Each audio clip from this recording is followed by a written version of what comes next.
Hey student, watch this video and learn 3 phrasal verbs with the preposition out. Coming up. Hey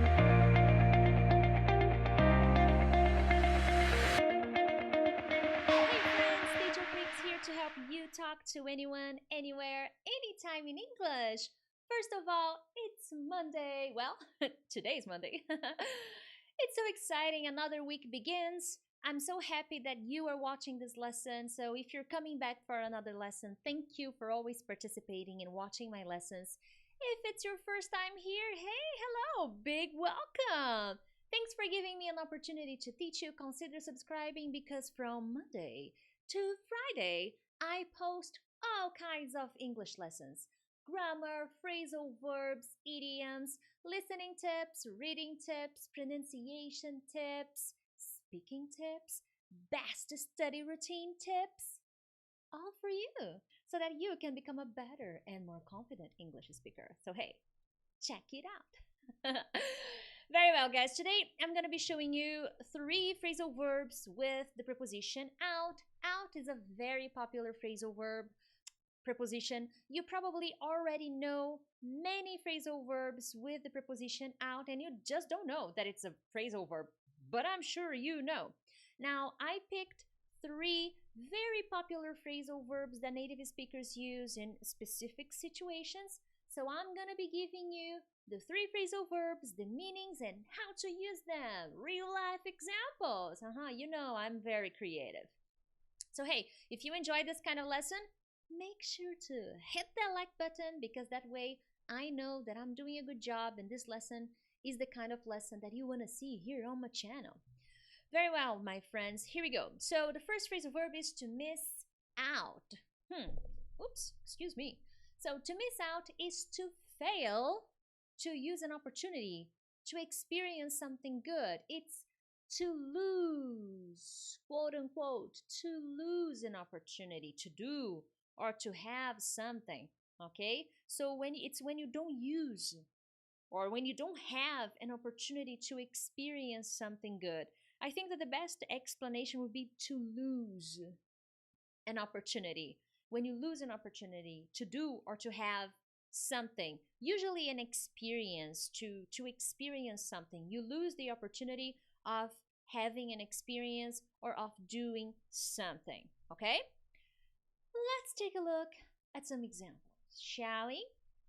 Awesome. The first example is, hey, if you, my dear student, if you missed today's lesson, hey, it's okay. Make sure to watch the replay so you don't miss out the opportunity to learn more about phrasal verbs. So here, what's the idea? You didn't watch the video live, you couldn't watch the live video, it's all right. So watch the replay because I don't want you to lose, I don't want you to miss out the opportunity to learn more about phrasal verbs. I don't want you to lose this opportunity. Come on. So that's the idea. Second, oh, I feel like I'm missing out on the best moments of my baby's life. I'm not a mother, I don't have a baby. Just an example. I'm hardly ever home. So maybe it's a mother or a father, and maybe this person, the mother or the father, is working a lot. So this parent is missing out, is losing all the experiences of being with the baby and following up with the baby's first moves, first steps, first words, because this person is working a lot. So this person is missing out, and the next preposition is usually on. You're going to use the preposition on to complement this phrasal verb in this case, okay, in this kind of construction.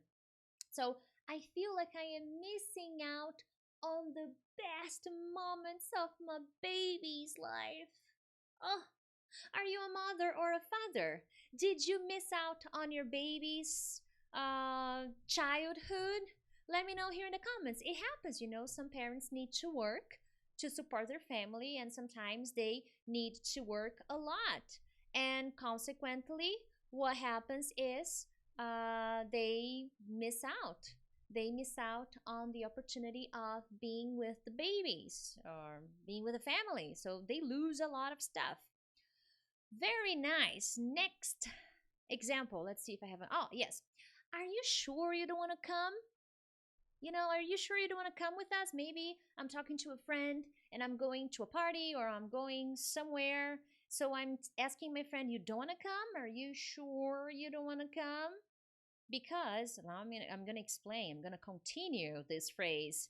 Hey, I don't want you to miss out on all the fun we're going to have. So I don't want you to lose the fun, to miss out on the fun we are going to have.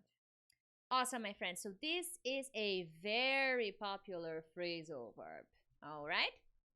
Awesome. Moving on. Head out. Now, this is a different phrasal verb. It's used in specific situations, okay? So here, to head out means to leave, okay? So you're here, then you have to go, you have to leave, you head out.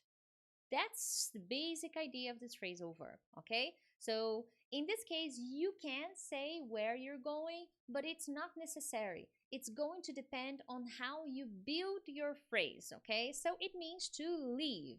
You don't need to say where you're going. You can just say you're heading out. But depending on how you build your phrase, you could say where you're going, okay? But depending on how you use it, it's not necessary. Usually when native speakers use this phrasal verb, they just say they're leaving. They don't usually complete by telling where they're going. Okay, I'm going to show you some examples that will clear that out. Now, Andrew's surprise party will be at the beach house. Beach house. Do you have a beach house? I don't, but I will in the future. I will have a beach house so that I can practice yoga while listening to the sound of waves. It's gonna be amazing. Would you like to have a beach house? Let me know in the comments. Now, so getting back to the example. So Andrew's surprise party will be at the beach house. So we are heading out. We're leaving on Friday. So I'm giving a compliment. I'm leaving on Friday. Why? Because then we can get everything ready for Saturday. So the party will probably be on Saturday. So we, maybe my family and I, my boyfriend and I, my friend and I, are heading out, are leaving on Friday because we want to get everything ready for the party on Saturday. Okay? Next example, which is the most popular one. Usually you are in a room with a native speaker and then he looks at you and says, hey, I'm heading out. Do you need anything else? This is very common at work. Maybe you're working and it's the end of the day and your colleague is leaving. So he looks at you and says, hey, I'm heading out. See you tomorrow. Okay? I'm heading out. Do you need anything else? Maybe you need to ask something before the person leaves, before the person heads out. So this is a very popular way to use this phrasal verb, okay? Awesome. Very nice. Moving on to the next phrasal verb. Turn out. Very well. Turn out means to happen in a particular way. So it's the result. There are a few explanations here with this phrasal verb. I left it for last because there are a few things I need to say about turn out. So basically, turn out means to happen in a particular way. The result at the end of an activity or period of time. So it's when something happens in a particular way. Okay? It turns out in a particular way. It happens in a particular way. Okay? I'm going to show you some examples that will make that easy. My new job. What was the result? What happened? Turned out to be a complete nightmare. Wait, this happens to many people. Sometimes you were expecting the job to be nice. Maybe it's your first day and you had really high expectations that the job would be nice, that the new job would be fun. But then, after the first day, your new job, the result, turned out to be a complete nightmare. Verb to be after turn out in this case is very popular. You will see a lot of this construction Turn out to be. Turn out to be. Not because it's mandatory, guys, but because it's a very easy combination.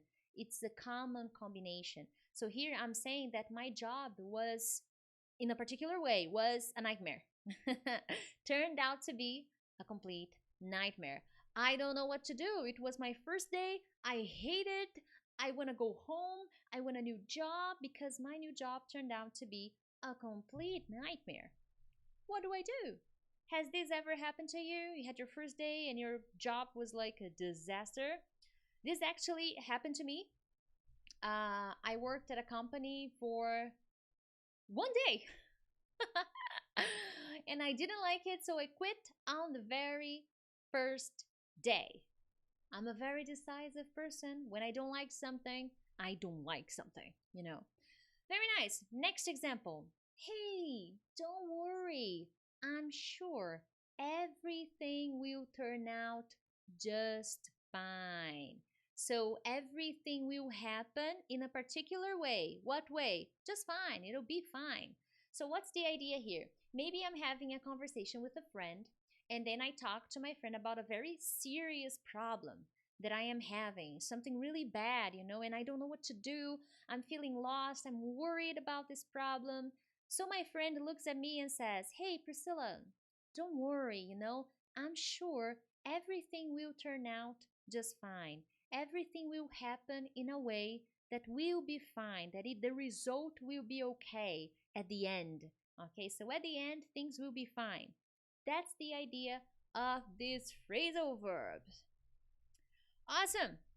Moving on, because I do have something about turnout. Yes, I showed you the 3 phrasal verbs, but I have a little bit more because of turnout.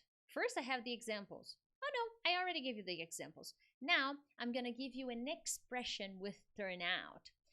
It turns out that. It's an expression, okay? I showed you the phrasal verb, but I also wanted to show you this kind of expression because it's a very popular one with the phrasal verb turnout.